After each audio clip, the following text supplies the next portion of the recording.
In this video, I'll show you how to duet or stitch a video on TikTok.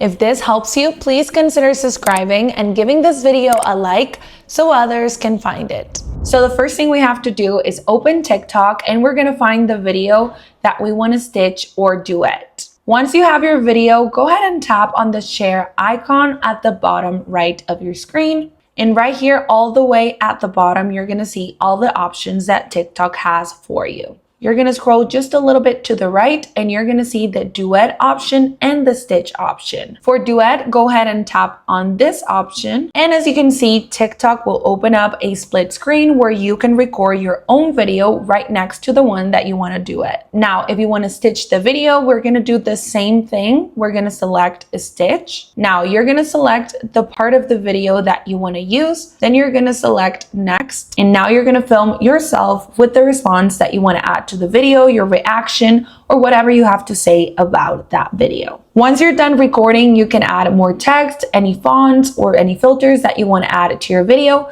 And now it's ready to be posted. Hope that helps.